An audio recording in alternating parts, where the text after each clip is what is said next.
Olá, boa tarde, sejam bem-vindos, sejam todos muito bem-vindos aqui para esse Mais a Rio Entrevista. A gente tem hoje uma conversa que eu vou adorar bastante de intermediar e eu acho que vocês vão gostar também. Semana passada já foi uma entrevista super divertida aí com o Dânio Braga, não só divertida, mas instrutiva, né? Falando um monte da história dele, do que ele contribuiu aqui para o nosso país, na parte de gastronomia. E hoje a gente vai falar com outro craque aqui, que é o Paulo Bramer. Eu só estou esperando um pouquinho o pessoal ir entrando. Me dá um sinalzinho, por favor, se o som tá bom. E o Paulo vi que já entrou. Eu vou dar aqui a conversa para a gente começar ao menos um aquecimento, né? Ei, querido!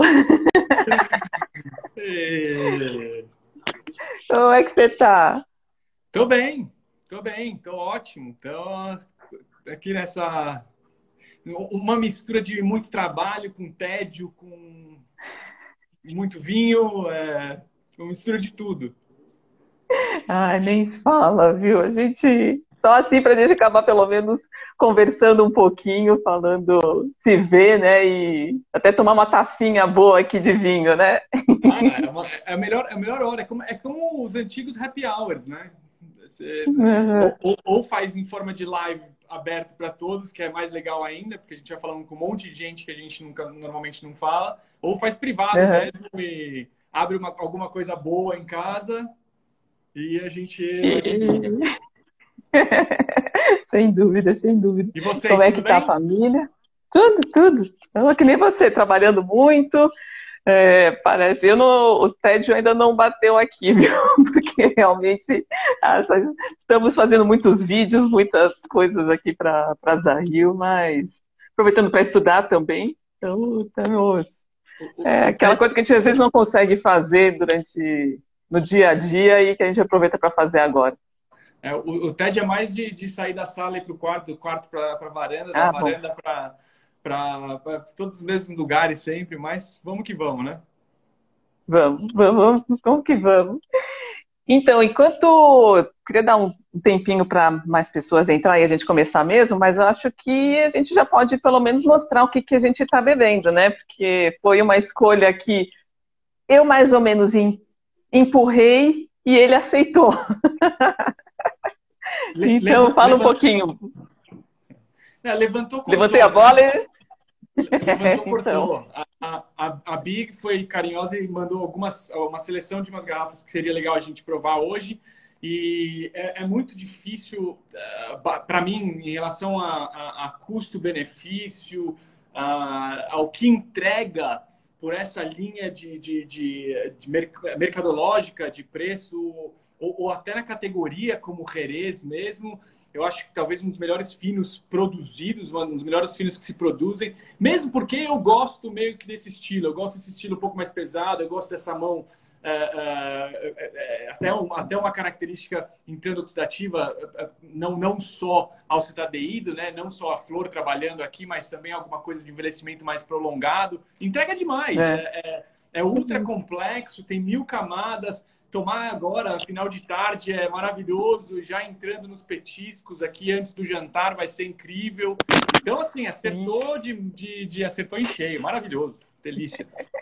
Eu não Ai, falei, né? Mas é o Filho Inocente. Fala um pouco mais aí, mas é o Filho eu Inocente. vou fazer a câmera da frente aqui para mostrar o nome que dá para ver um pouquinho mais, né?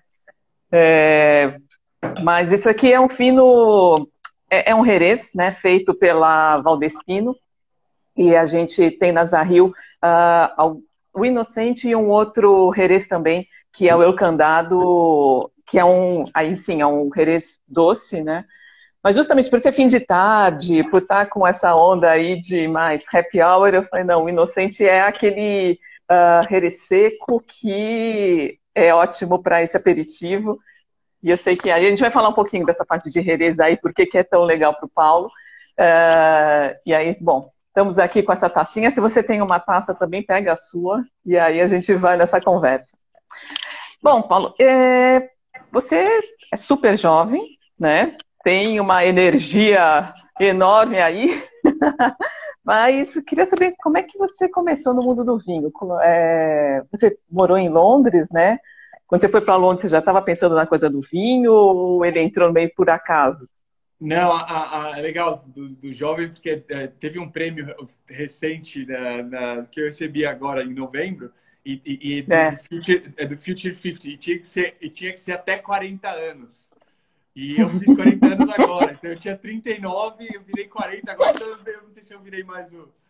Mas, não,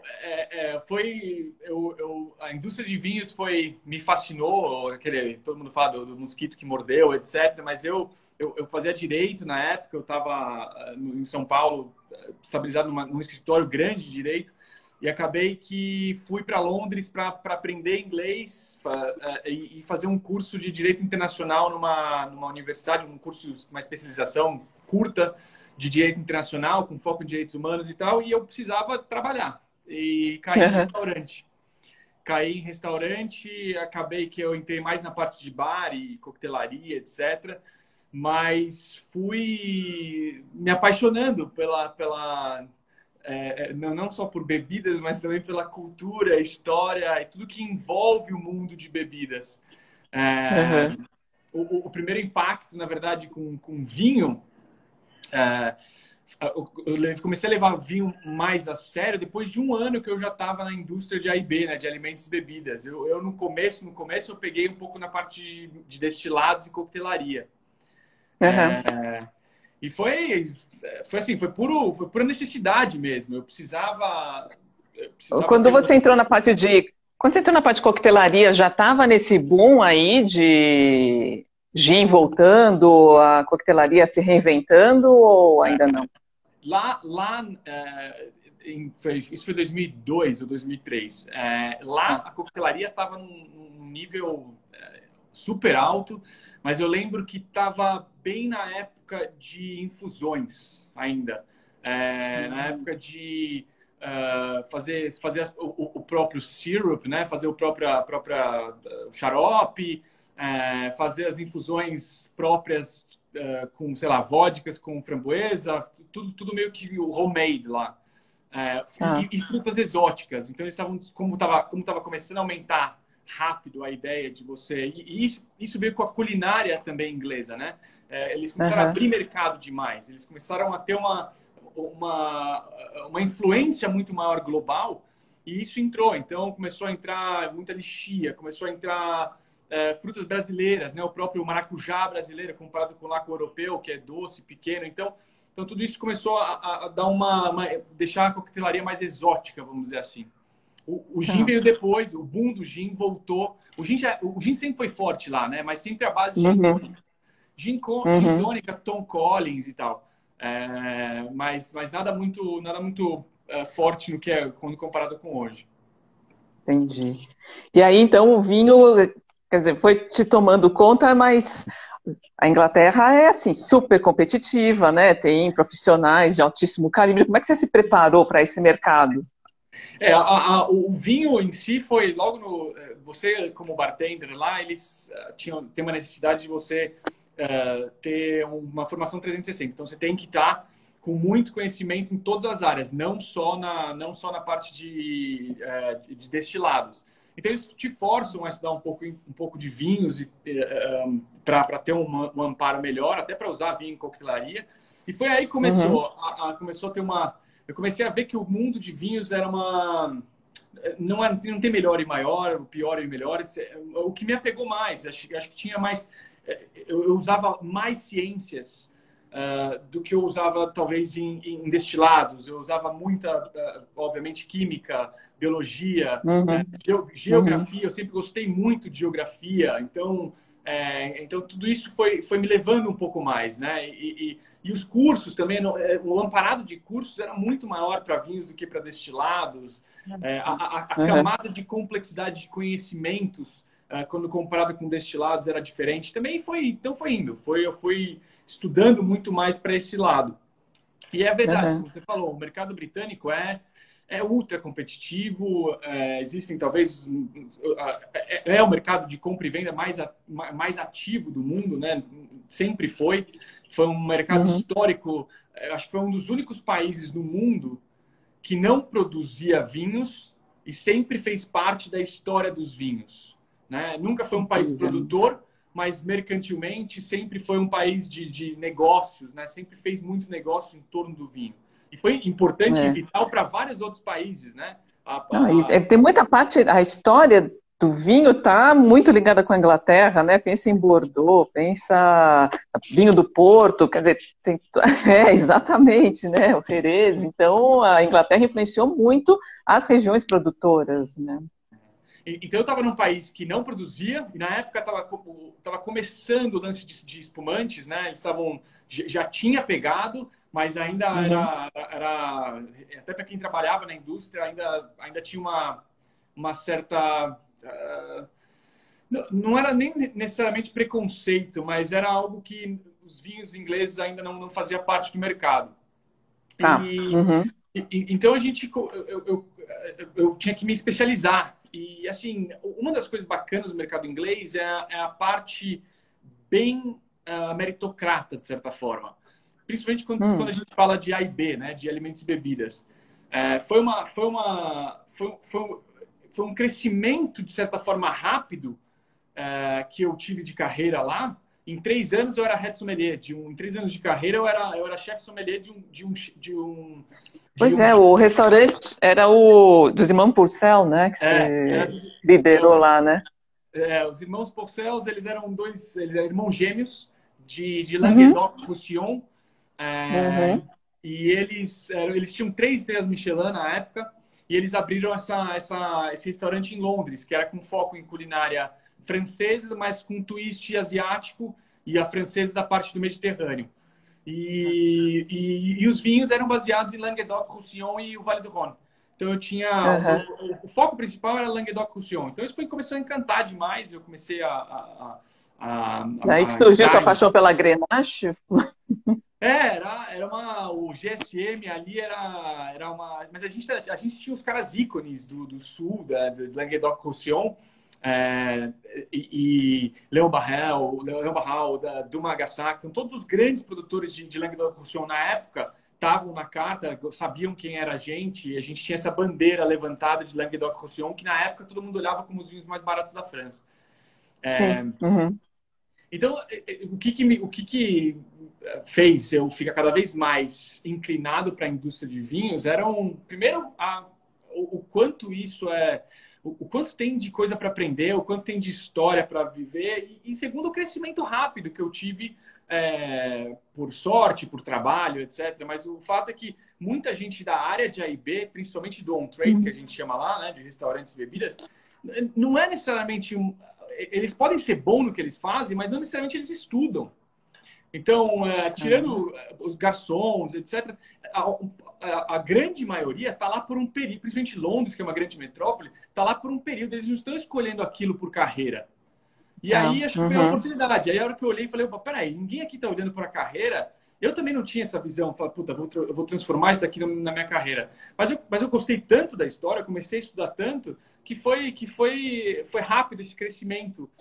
Meu inglês nem era Sim. tão bom ainda na época, enfim, mas e isso foi, acho que o que eu consegui um destaque rápido foi isso. Eu coloquei minha cara nos livros. Eu lembro rapidamente em breaks, assim, de intervalo de jornada, né, de manhã para noite, todo mundo ia para o parque, eu ia, sei lá, pro pub, beber. Às vezes eu ficava trancado na sala, estudando para ter. Eu era aquele cara chato de ir do lado, e aí, como é que faz isso? Como é que faz aquilo?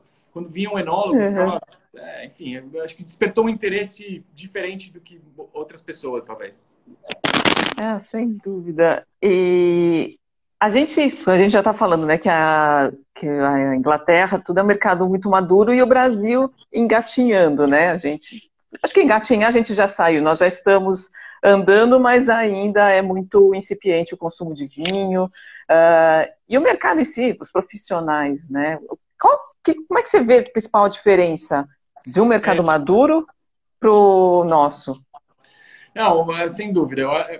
Quando eu cheguei, eu teve um choque cultural no sentido de como que, de novo, não é o melhor e pior, são anos e anos e anos que a Inglaterra vem fazendo, sempre fez parte do mercado de compra e vendas do mundo. Então eu estava simplesmente lá, no final eu era diretor de compras de um grupo, então eu comandava uma budget de 7 milhões de libras, eu tinha mais ou menos quase 30 fornecedores, tinha 14 unidades que eu tocava, fazia o vinho da casa. Então, assim, a gente era um player importante ali. Então, eu não conhecia o outro lado, eu não conhecia o mercado brasileiro que estava começando, ou que está, né, nessa linha de desenvolvimento. Então, foi realmente existe uma distância, mas acho que o principal em relação a mercados em si, de maduro e menos maduro, eu acho que é principalmente a questão de categorias. Eu acho que o mercado inglês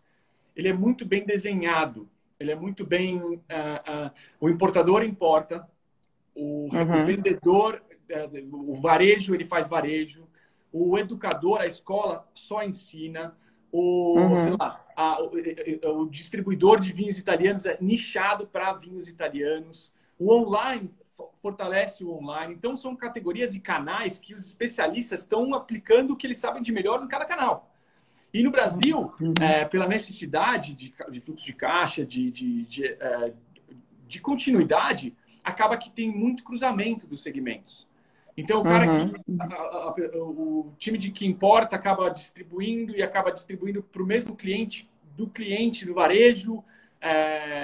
Então, é tudo um cruzamento de canais assim que é prejudicial a longo termo, né? E principalmente para as empresas menores. Então, isso...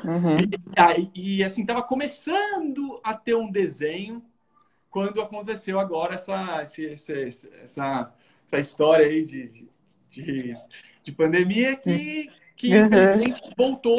A gente viu aqui ações faz 2 meses, um mês mais ou menos, que várias empresas que estavam segmentadas num canal abriram um canal total, abriram vários outros canais. Assim, e é muito questão de gestão de crise mesmo, sobrevivência. Mas isso, para ter uma ideia, só para... Eu liguei para a Inglaterra, para o meu cliente. Hoje, do grupo que eu era diretor, eu sou consultor deles agora. E eu liguei para eles e falei assim, como é que vocês estão? O que está acontecendo? Tudo bem? Como eu posso ajudar aqui? Ou se é que tem alguma coisa que... E eu perguntei, que ações eles têm hoje 14 unidades de restaurantes e tal. Eu perguntei, o seller deles, a gente tem uma adega muito boa lá, muito forte, de vinhos velhos, vinhos caros, etc. E tal. Eu falei assim, vamos começar a vender para a pessoa física, para o pessoal que a gente já tem no Data, que é o que o Brasil está fazendo. Ele falou assim, não posso fazer isso. Não posso fazer isso porque o meu fornecedor ali vai ser prejudicado. O fornecedor que compra vinhos, que ele... Então existe uma linha de raciocínio profissional um pouco bem diferente. Que é mais global do que centrado, né? Exato. Então ele vai acabar, ele vai quebrar a cadeia, ele vai cruzar a cadeia e isso de uma forma mercadológica a longo termo é prejudicial. Outro ponto assim de correlação que é interessante a gente, quando você está em compras, sempre vem muita gente, né? Muita gente querendo, principalmente quando sua budget é muito alta. Pois é, principalmente quando sua budget é muito alta. Eu tive uma ótima live com o Jorge Luque, que é talvez o Aconcor ícone e ele falou muita coisa de ética, essa coisa que eu acho que é importante eu comparar os dois mercados de certa forma. Na Inglaterra, eu imagino no Brasil, tá? Um cara que é comprador de um supermercado ou de uma coisa que tem uma budget aí de 7 milhões, 10 milhões de reais por mês ou por ano, etc. Eu imagino o que não deve aparecer para esse cara, como outros mercados aparecem, né? Na Inglaterra, com 5 anos 5 anos morando lá e depois agora mais 6, desde que eu voltei, né, trabalhando com eles, uma vez só apareceram uma empresa falando você gostaria de colocar esses vinhos, se você colocar esses vinhos na carta, você, sei lá, tem tantas porcentagens de FII, blá, blá, blá. E foi, assim, não fez sentido nenhum. A educação que eu tive, Uhum. sei lá, de certa forma britânica nessa parte de compras, eu jamais. Eu trabalho e faço o meu melhor para a empresa que está me contratando. Fim, ponto É. final. E que é um pouco diferente, Aham. às vezes, no Brasil. É. Eu às vezes sinto a coisa da dificuldade de você ser transparente, né? De você às vezes ter que ficar polindo alguns egos, algumas coisas. De repente eu não sei se é por questão cultural ou se é porque o mercado não está preparado para essas críticas ou para essas diferenças. Mas acho Sem que é um caminho também, né? Que aí vocês, como academia, têm muita importância, né? Vocês não vão mudar a cabeça de ninguém, mas vocês estão mostrando. Aí vem a minha próxima pergunta: como é que surgiu a ideia de você e o Thiago voltarem para o Brasil e montar a Enocultura? Né? Por que que o. E queria que você nos falasse um pouquinho sobre o Wine Spirit Education Trust, que é a bandeira de vocês também. eu acho que você colocou super bem. Assim, eu acho que não tem. Existe um polimento, né, maior aqui de críticos, etc., onde você. Eu acho que quando a gente pensou em criar qualquer tipo de escola, a primeira coisa que a gente decidiu, e que é talvez o pilar de valores da escola, é a imparcialidade. Então, Uhum, a gente não. Nós não levantamos necessariamente bandeiras comerciais. A gente levanta bandeiras por títulos institucionais, temas, vinhos. A gente defende vinhos bons. Falar bem de um vinho é também imparcial e institucional, contanto que ele tem essas qualidades. Então, quando a uhum, gente... e isso foi meio que, talvez, na nossa educação também, essa criação de aspirar coisas sempre muito bacanas. E eu estava numa degustação com o Thiago Mendes, que é o sócio da Enocultura, e a gente, numa degustação de vinhos com defeito, a gente começou a conversar, falando, putz, acho que já deu a Inglaterra, né? Frio, enfim, longe da família, aquela coisa toda. Eu estava num emprego super bom e, assim, para eu sair, eu tinha que ter alguma coisa em mente muito bacana para eu fazer. E a gente decidiu, falar assim, pô, cara, o que eu mais gosto de fazer? Eu gosto de estudar, ler e dividir conhecimento sobre vinhos. Então, ficou meio óbvio que a gente tinha que escolher um modelo de educação. A gente tinha que escolher uhum, uma linha de educação para trabalhar em cima disso. E quando a uhum, gente começou a escolher linha de educação, a família, né, meus amigos, meus irmãos, cunhado, etc., falou assim: volta, você vai, meu, com essa experiência daí de Londres, você vai estourar aqui, vai ser fácil. E não é bem assim, né? Principalmente num é, mercado que é egocêntrico, o nosso mercado de vinhos, ele tem uhum, então não foi, chegaram, vamos abrir 1000 portas. Não, pelo contrário. Então uhum, a gente sabia que a gente precisava de um rosto, de uma credibilidade. Então a gente foi atrás uhum, dos cursos mais ministrados no mundo, né? Não estou nem falando melhor e pior, mas dos cursos que mais pessoas faziam no mundo.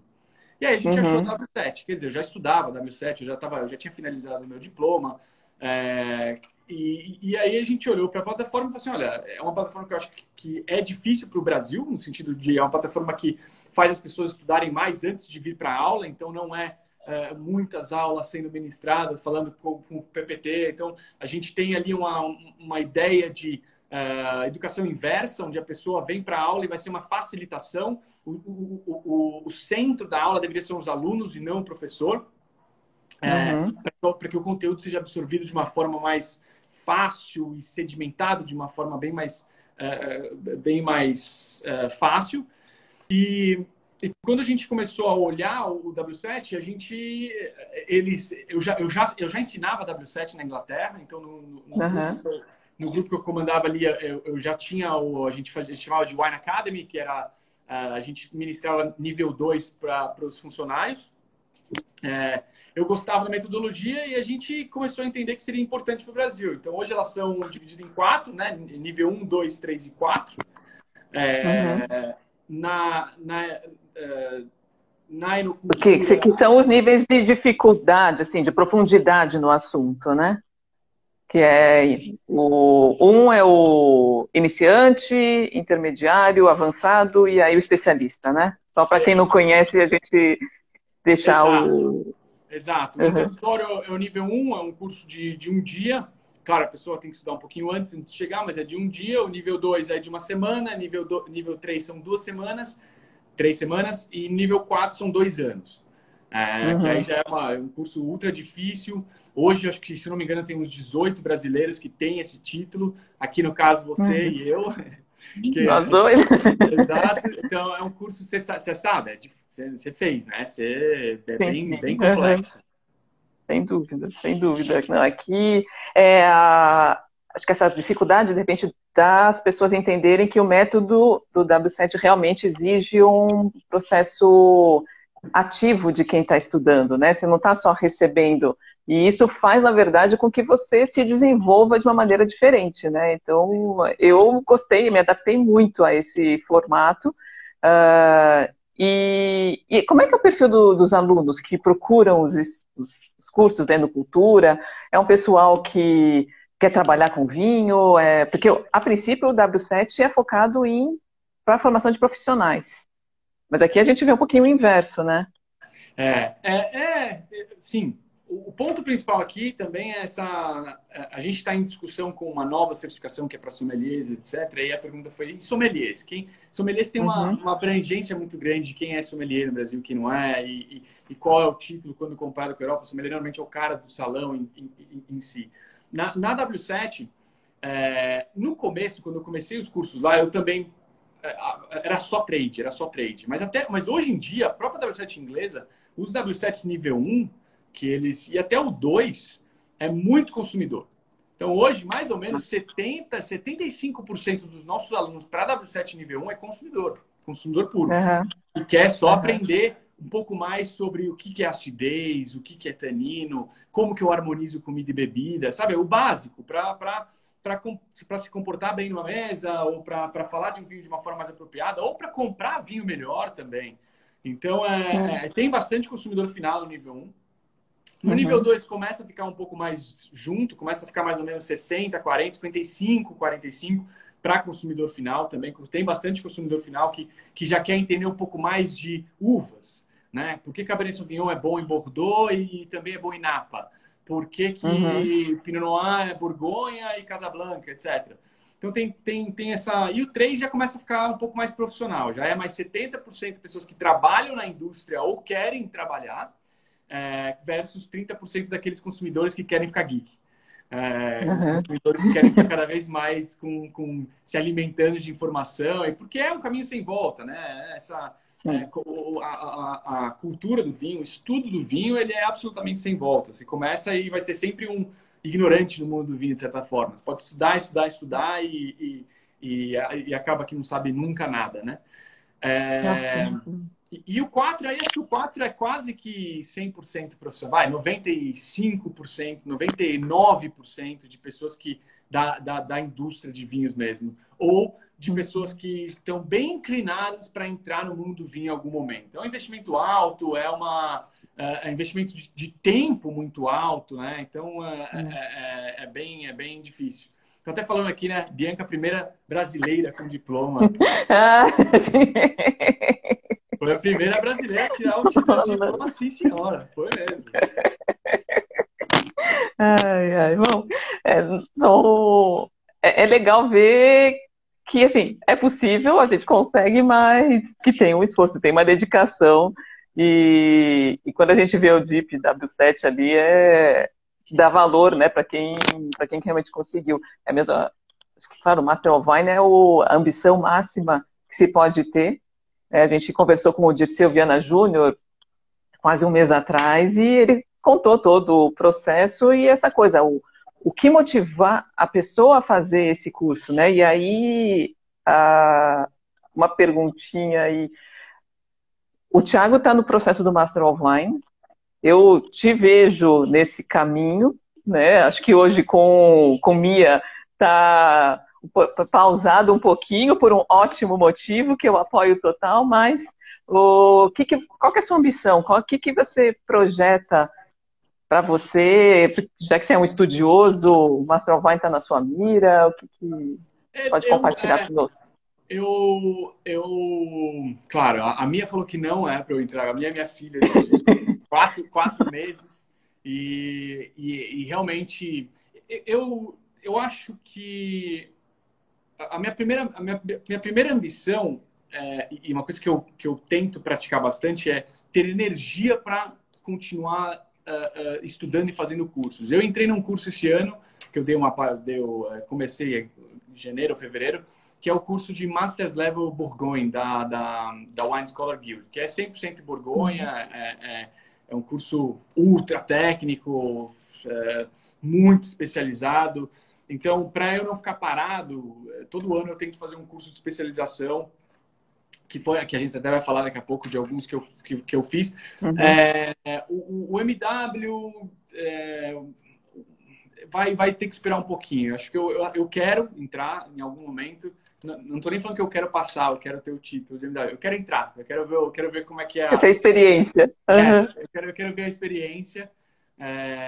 Mas eu vou esperar um pouquinho, claro, principalmente pela questão familiar e em algum momento mas hoje sim, hoje se eu quisesse, nesse exato momento, faz mais sentido para mim, eu queria fazer mais isso daí que eu estou fazendo, especializações em regiões.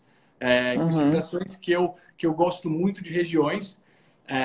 E tem uma pergunta que é uma pergunta que ela não sai da minha barriga, que é o que o Jorge acabou de mencionar ali. Se é MW ou Então, MS. mais ou menos, MS é Master Sommelier. E aí? Porque você teve o começo no sommelier, né? No salão. Então, é um assunto que me perturba do lado positivo hoje. Uhum. Eu não sei como é que eu posso explicar da melhor forma possível num canal aberto, assim, mas eu amo o estilo de degustação do MS. É muito organoléptico, ele é muito focado em micro-regionalização e safras, enquanto o MW é muito mais genérico. O MW é muito mais uma aproximação de viticultura e vinificação de uma forma muito mais ampla. Analítico, né? Uhum. Você vê poucos MWs recém-formados que são que sabem muito de Borgonha, ou que sabem, a não ser que, claro, eles estão especializados em Borgonha, né? A gente fala do Alistair Cooper, que acabou de se formar, fala do Jonas, propriamente dito. Então, assim, eles pegam de uma forma ampla e sabem demais sobre vitivini, sabem demais. Uhum. Então, eu gosto muito dessa parte, mas também gosto muito do aspecto de degustação.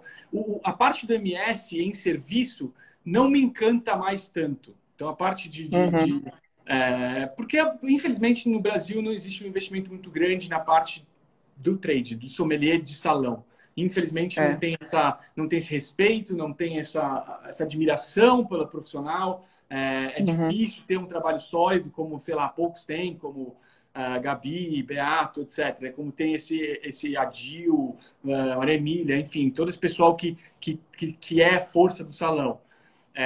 Então eu tenho essa dificuldade infinita de gostar muito de ambos, mas tem muitas partes que eu gosto bastante de MS. Então o Jorge tá com razão de perguntar por que. O problema do MS é que eu teria que começar tudo do zero. Eu teria que fazer o introductory tudo fora também, porque não tem nada no Brasil. É muito pouca distância que consegue se fazer. Eles têm essa regra, né, de não passar direto não poder ir direto ou pro MS ou pro Advanced e tal. Então, mas enfim, isso vamos ver. Bom, e já que a gente começou falando dos cursos que você fez, né? Você fez dois nos últimos 2 anos, que são os certificados dos conselhos reguladores, da Rioja e de Jerez. Primeiro, o que você buscou? Você teve mais algum? Eu comecei o da Borgonha, né? Da Borgonha, Eu tinha viagem... Tem em junho agora, né, para Borgonha?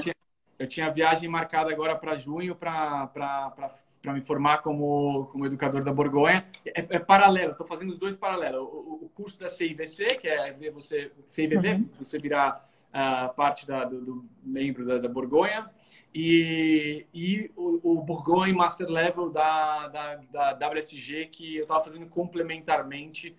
E a viagem ia ser em junho de formação, mas, claro. Vai acontecer. O que que você procurou? Qual foi o seu objetivo com esses cursos? Por que que eles estão ficando, de repente, mais populares aqui no...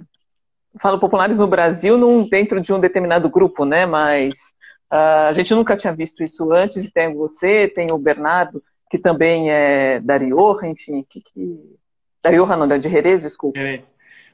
Bom, assim, eu não vou fazer nenhum curso de especialização em país sem ser apaixonado pela região. Isso é a primeira coisa que eu me comprometo a fazer. Eu não vou... O pessoal já tive, né? O pessoal de regiões me ligando e falando, você gostaria de fazer... Mas, eu vou fazer se eu tiver uma conexão sinérgica e de qualidade, de amar o produto, etc. Então, eu fiz um INAPA também, que é o Tucalum, mas o Tucalum é um pouco mais voltado a mercado. Eu fiz na Davis, depois eu fiz um de Tucalum especificamente.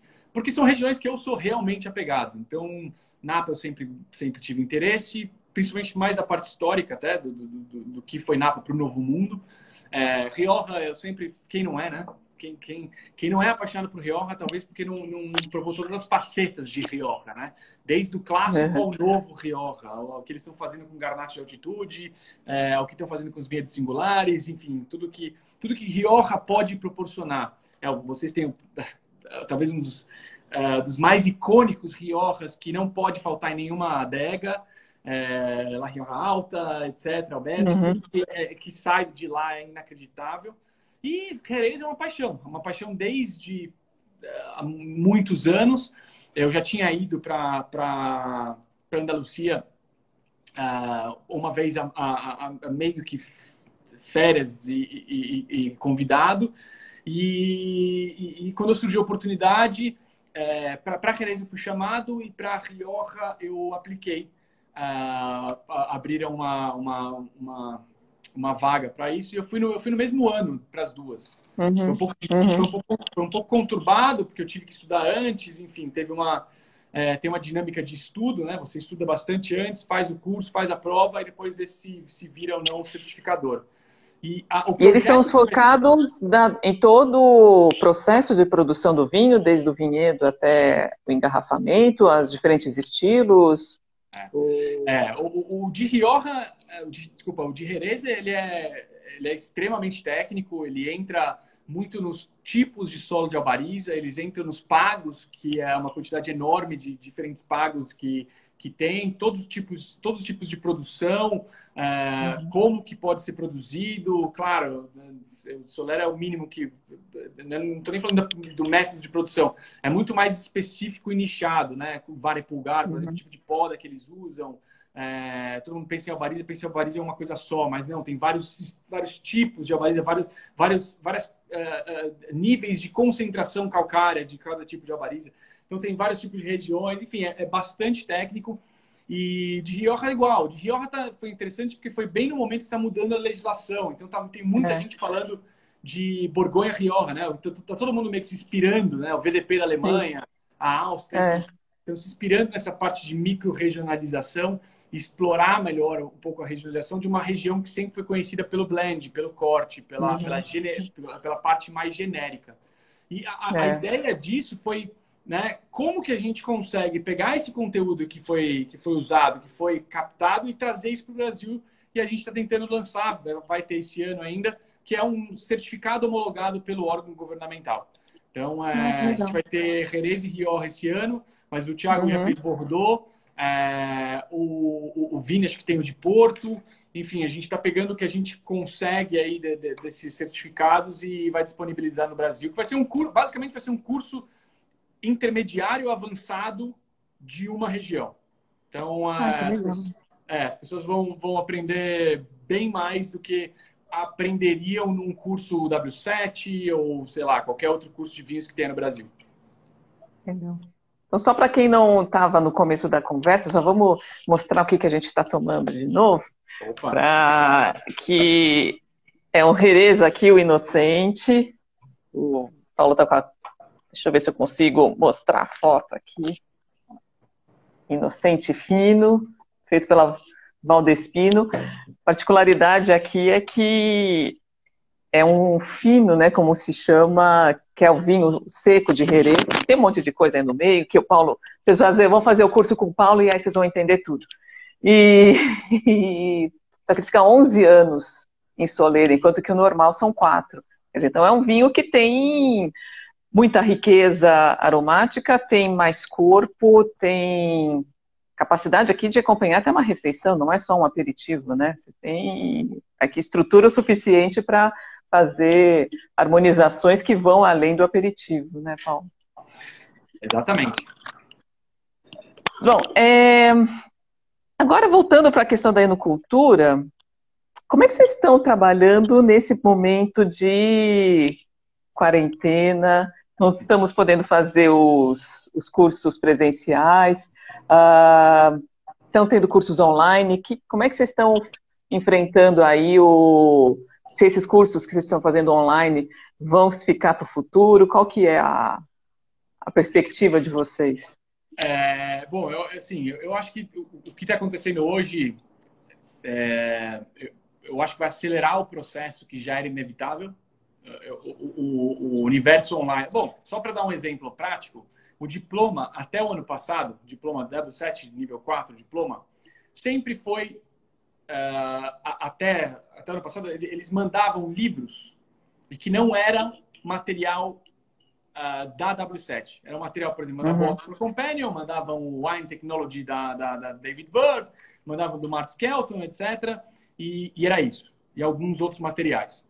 A partir desse ano, o diploma que a gente está fazendo no Brasil, que é o primeiro diploma agora na América do Sul, começou em janeiro, é tudo online. Não tem. Então, assim, antes da pandemia, já havia um movimento para o estudo online.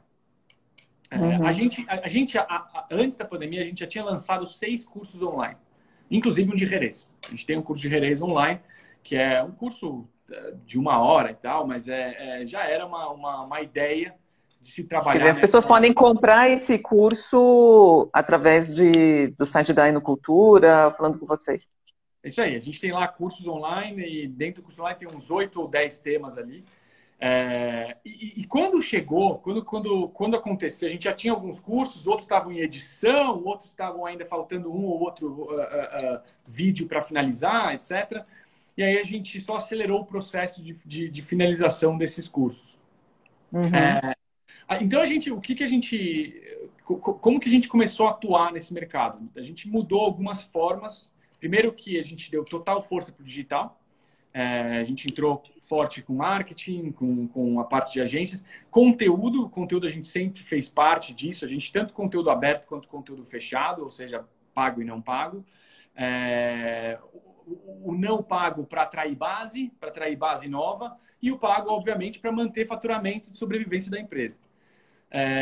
E com isso a gente dividiu um pouco. A gente tem já os cursos online. E aí, acho que a pergunta do Jorge colocada ali, vai ser o futuro? Eu acho que vai ser híbrido. Eu acho que o que a gente quer, aliás, o que a gente gostaria é de ter esse movimento híbrido, onde a gente tem parte dele sendo online e parte dele sendo físico, parte dele tendo esse contato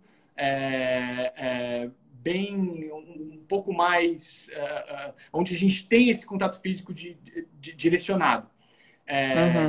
A gente criou um curso totalmente no Instagram, é um curso de técnico absurdamente, totalmente, todo o conteúdo. Acho que é o primeiro curso de vinhos totalmente dentro do Instagram. Então, é uma conta fechada, onde a pessoa, acho que é R$ 99, a pessoa paga, e tem lá um guia prático de vinhos com todo o conteúdo dentro do Instagram. Então, é isso que a gente está aqui fazendo. A gente está criando novos produtos, novos conceitos, para tentar atrair esse tipo. Outras coisas que a gente está fazendo com empresas corporativas, elas também estão tentando impactar os seus funcionários ou clientes de forma online, e a gente entra aqui com a parte de vinhos. A gente já fez alguns projetos, estamos fechando outros e tal.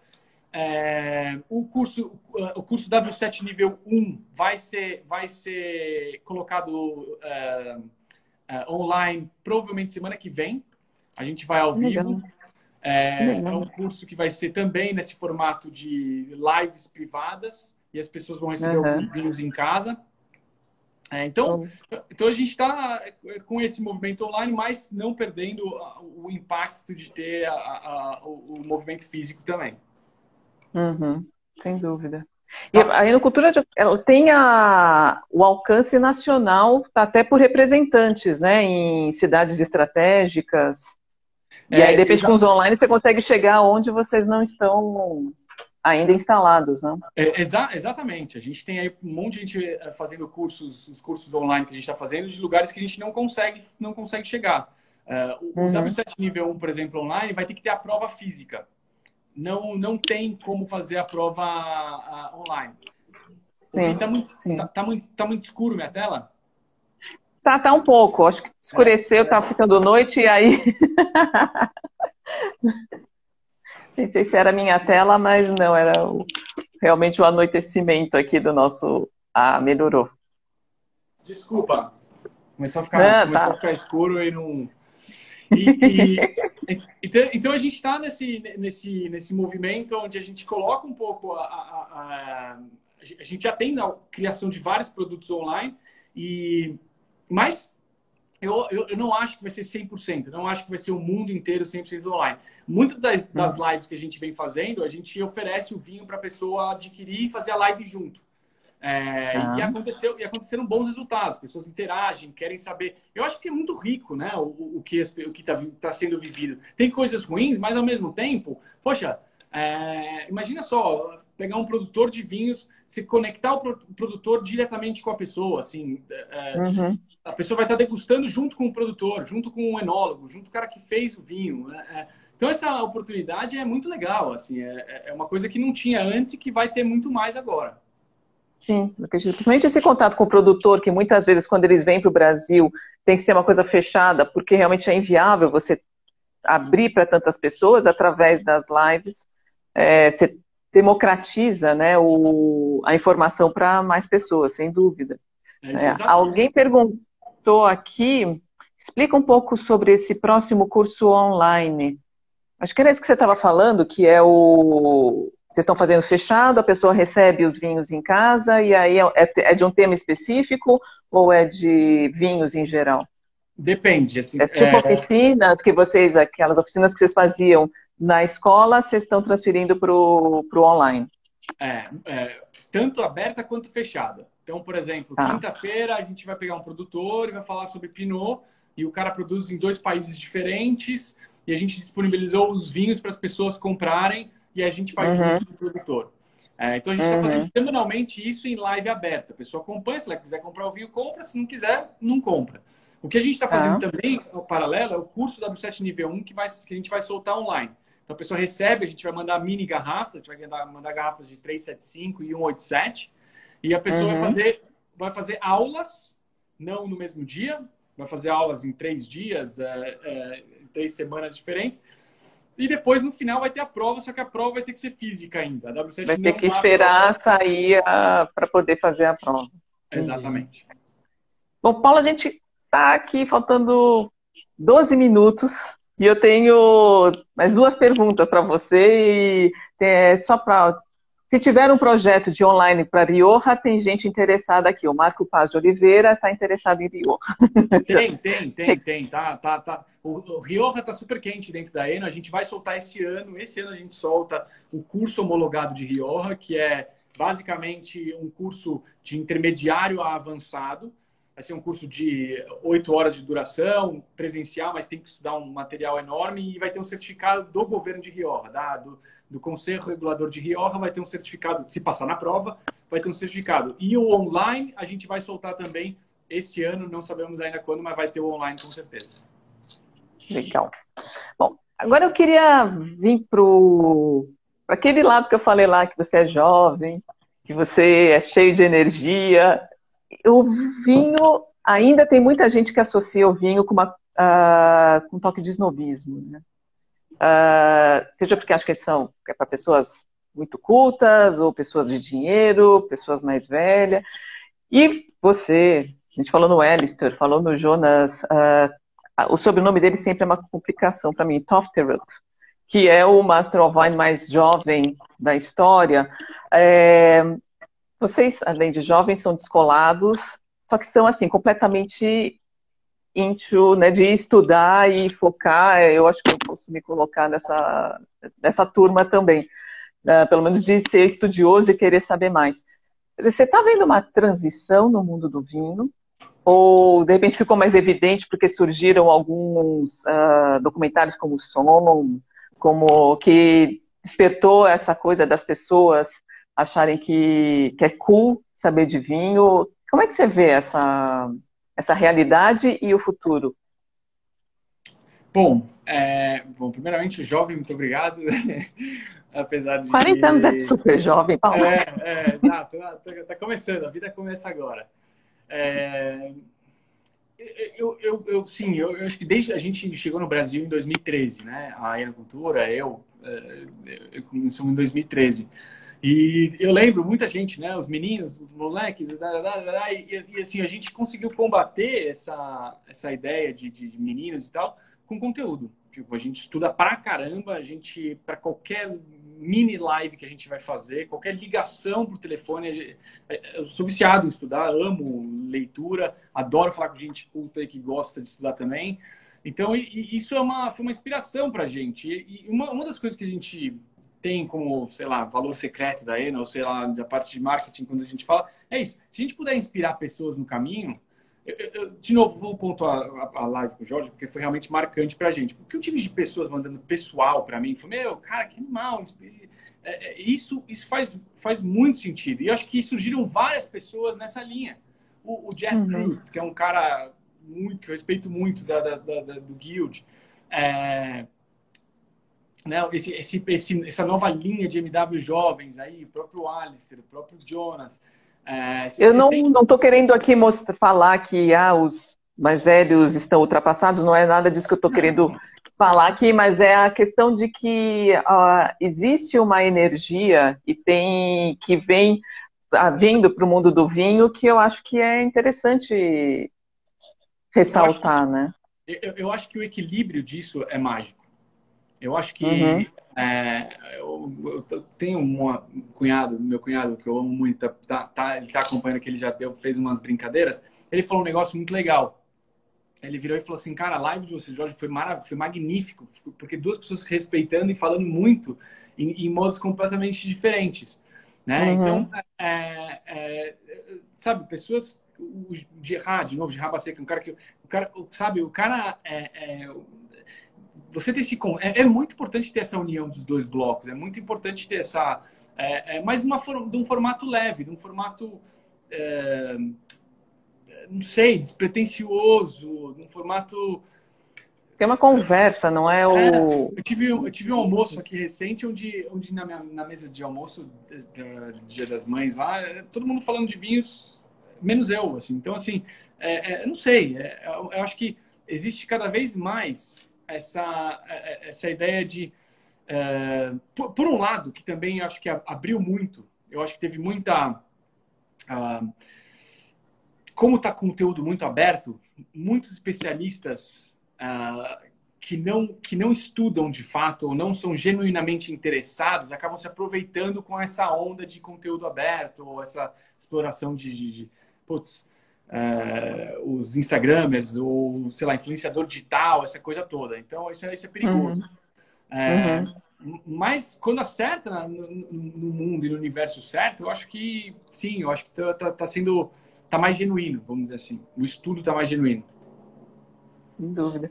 Agora, ao mesmo tempo que tem esses estudiosos, tem aqueles que ficam bitolados, né? E que ficam, acho que, muito fechados num nicho, como a coisa do vinho natural, como a coisa do tem que ter graduação alcoólica baixa, o peso da garrafa, quer dizer, tem coisas que são importantes, o próprio vinho, todos esses exemplos que eu dei são importantes, agora, quando vai para o extremo, parece que eles acabam se fechando no próprio mundo, né? Quer dizer, ao mesmo tempo, o vinho tem tanta diversidade para você se fechar naquilo. Como é que é isso para você? Você é muito eclético, né? Mas você vive nesse meio também. Eu não tenho problema com... Eu amo especialização. Eu acho que falar com alguém que tem propriedade para falar de uma determinada região, eu acho incrível. Se sentar com uma pessoa que estuda muito uma determinada região, às vezes fico de boca aberta, assim, de Jasper Morris falando de Borgonha. Pô, você sabe que você nunca vai chegar lá. Você sabe que você nunca vai ter essa propriedade para para falar, entendeu? O Saldanha falando de Jerez, enfim, tudo não tem. O meu problema é com o extremismo. Meu problema é com o extremismo fanático. Meu problema é o cara provando vinho com um VA lá em cima, o Brett totalmente destruído, e falar que vinho falar que vinho natural é tudo bom, ou sei lá, que Jerez ultra comercial, corporativo, etc., mal feito, desequilibrado, etc. Não, todo Jerez é bom. Não é, tem pausas. Eu acho que para mim o mais importante é esse filtro de entendimento entre extremismo fanático para especialização genuína de conhecimento. Eu acho que tem um grande disparado aí. Acho que tem, para mim, isso é o mais importante. É uma linha tênue, né? Uma linha tênue. Sim, sim, sem dúvida. Bom, aqui surgiram alguns comentários perguntando se tem como rever a live do Jorge Luque. É com dor no coração que eu digo que infelizmente não. Foi aquela primeira live que a gente fez em que não conseguimos salvar. Um dia a gente consegue trazer ele e fazer uma outra conversa, mas aquela infelizmente ficou para trás. A gente conseguiu salvar no nosso Instagram outras... Fala, Paulo. Você sabe que a Enocultura fez uma com o Jorge Luque também, e nós também não conseguimos salvar. Foi a melhor que a gente fez. Mas é que assim, o que é bom acaba passando porque é para valorizar aquele momento. Exatamente, a gente deixou um gostinho de quero mais, talvez. Enfim, e outra também, de repente a gente força ele a aparecer de novo e a gente vê o cara, sabe? Então, de repente, vamos ver. Né?